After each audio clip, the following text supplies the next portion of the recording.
Good day, good wishes to all my Jai Shri Krishna viewers.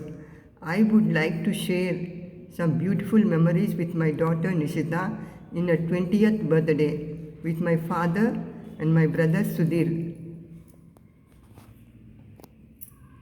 మళ్ళీ మళ్ళీ పాడాలి ఈ పాట నీ బ్రతుకంత కావాలి పూల బాట పచ్చగా